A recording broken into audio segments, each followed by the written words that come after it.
Sir చెప్పండి. నా పేరు Y Arjun Rao, irrigation department DE, Nuzvid sub division. Sir, ఇప్పుడు ప్రస్తుతం తుఫాను నేపథ్యంలో డివిజన్ పరిధిలో చెరువుల యొక్క స్థితిగతులు ఎలా ఉన్నాయి, వాటి పరిరక్షణ చర్యలు ఎలా చేపడుతున్నారు? మోంతా తుఫాన్ ఉధృతి నేపథ్యంలో నిన్న రాత్రి ఆనరబుల్ కలెక్టర్ గారు టెలికాన్ఫరెన్స్ నిర్వహించారు. అన్ని లైన్ డిపార్ట్మెంట్స్ తోటి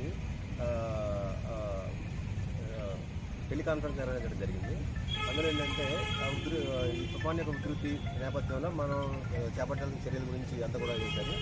ఇప్పుడు మా నూజివీడు పరిధిలో ఉన్నటువంటి మొత్తం చెరువులన్నింటినీ కూడా ఫుల్గా ఉన్నాయి. ఈ గతంలో కురిసిన వర్షాల వల్ల స్టోరేజ్ అంతా ఫుల్ కెపాసిటీతో ఉన్నాయి. కాబట్టి ఇప్పుడు రేపు ఈరోజు రాత్రి నుంచి కానీ రేపు ఉదయం నుంచి కానీ తీవ్రమైన తుఫాన్ నేపథ్యంలో విస్తృతమైన వర్షాల్లో పడే అవకాశం ఉన్నందున ఇంకొంత ఎంటీ చేయాలని నిర్ణయించుకున్నాం. కొంత మేర తూములు ఓపెన్ చేసేసి కొంత థ్రస్ట్ ఆ గట్ల మీద ఎటువంటి ప్రభావం పడకుండా ఉండే విధంగా కొంత మేర ఒక 10 లేదా 20% నీటిని ఖాళీ చేసే విధంగా మేము ఏర్పాటు చేసుకుంటున్నాం. ఎందుకంటే సడన్గా రెయిన్ కానీ వచ్చి మొత్తం క్యాచ్మెంట్లో ఉన్న వాటర్లో వచ్చి చేరితే గండి పడే అవకాశం ఉన్నాయి. కాబట్టి గత సంవత్సరం వచ్చినటువంటి ఈ హెచ్చరిక మనకి నేపథ్యంలో మనం ఈసారి అలర్ట్ అవ్వడం జరిగింది.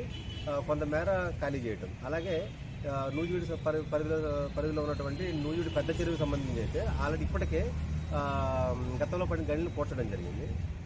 అయినా కానీ సేఫ్టీ దృష్ట్యా కొంత వాటర్ ఇప్పటికే మన తూముల ద్వారా ఒక 30-40% వాటర్ని రిలీజ్ చేయడం జరిగింది. దాంతోపాటు కంట్రోల్ బ్రీచింగ్ చేయడం జరిగింది. అంటే అలుగుని కొంతమేర బ్రీచ్ చేసి కంట్రోల్ బ్రీచ్ చేయడం ద్వారా ఎప్పటికప్పుడు నీటిని వరద నీటిని సేఫ్గా బయట డిశ్చార్జ్ చేసే విధంగా మేము చర్యలు చేపట్టడం జరిగింది.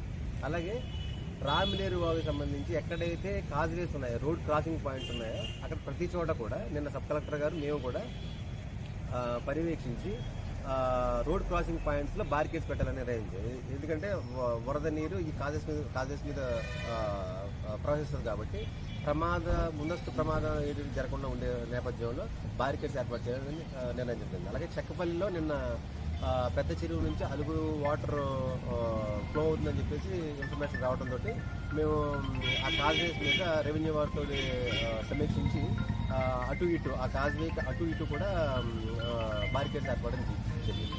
సో ఎటువంటి ప్రభావం ఉన్నా సరే, ఎటువంటి పరిస్థితులు వచ్చినా సరే మేము ఫేస్ చేయడానికి సిద్ధంగా ఉన్నాం. సార్, ఇప్పుడు మన పరిధిలో ఉన్నటువంటి తమ్మిలేరు ఏదైతే ఉందో ఇప్పటికే మొదటి గేటు ఎత్తడం కూడా జరిగింది.